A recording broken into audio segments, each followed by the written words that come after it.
Hello, എന്തൊക്കെയുണ്ട്? ഇന്ന് രാവിലെ ഇവിടെ ബ്രേക്ക്ഫാസ്റ്റ് എന്താണെന്നറിയോ? ബ്രെഡും പാവ് മസാല കേട്ടോ. എനിക്ക് ഭയങ്കര ഇഷ്ടമാണ് കേട്ടോ പാവ് മസാല. ശരിക്കും പറഞ്ഞാൽ ഞാനിവിടെ വന്നു കഴിഞ്ഞാൽ I look forward to have it. അത് ചില അമ്മ ഉണ്ടാക്കുമ്പം അതിനൊരു പ്രത്യേക ടേസ്റ്റാണ്. പാവ് മസാല ആയാലും ചന മസാല ആയാലും എന്തും ആയിക്കോട്ടെ, ഞങ്ങൾ അമ്മേൻ്റെ കയ്യിൽ നിന്ന് ഉണ്ടാക്കുന്ന അത്രയും വരില്ലല്ലോ അല്ലേ ഞങ്ങളുണ്ടാക്കുമ്പോൾ. അപ്പോൾ എനിക്ക് അമ്മേൻ്റെ ഈ പാവ് മസാല ഭയങ്കര ഇഷ്ടമാണ് കേട്ടോ. അപ്പം എനിക്ക് മാത്രമല്ല, എൻ്റെ മക്കൾക്കും ഭയങ്കര ഇഷ്ടമാണ്. ആക്ച്വലി എൻ്റെ അച്ഛനും ഇഷ്ടമാണ്. ഞങ്ങൾക്ക് എല്ലാവർക്കും ഇഷ്ടം കേട്ടോ. എൻ്റെ സിസ്റ്റേഴ്സിനും ഒക്കെ എല്ലാവർക്കും ഇഷ്ടം. അപ്പോൾ ഞാനിങ്ങനെയാണ് കഴിക്കുക. ഞാൻ കഴിക്കുന്ന രീതി കാണിച്ചതേ. ആദ്യം ബ്രെഡ് ഇങ്ങനെയൊക്കെ വെച്ച് എൻ്റെ പാവ് മസാല ഓരോ സ്കൂപ്പായിട്ട് എടുത്ത് അതിൻ്റെ മുകളിലേക്ക് ഇട്ട്, എന്നിട്ട്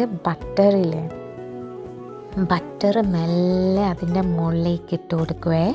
അപ്പോൾ ആ കറി ഓൾറെഡി ചൂടുള്ളതായിരിക്കും. അപ്പോൾ ആ ചൂടിലിങ്ങനെ ബട്ടർ ഇങ്ങനെ മെൽറ്റ് ചെയ്തിട്ട് വരുവേ. അത് പ്രത്യേക രസമാട്ടോ കാണാൻ. കണ്ടോ, ഓൾറെഡി മെൽറ്റ് ആവാൻ തുടങ്ങി. ഇനി നെക്സ്റ്റ് എങ്ങനെയാണ് ഞാൻ കഴിക്കാൻ പോകുന്നത് വെച്ചാൽ, അതിൻ്റെ കൂടെ സോസ് ഇടും.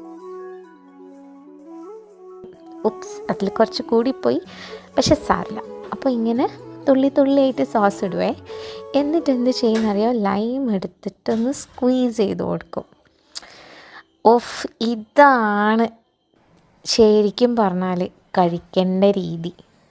പിന്നെ ഒരു മുട്ട പുഴുങ്ങിയതായാൽ അതും കൂടെ. അപ്പോൾ ഇതായിരുന്നു ഇന്ന് കഴിച്ചത്. അപ്പോൾ ഇനി അടുത്ത വീഡിയോ കാണാം. ബൈ.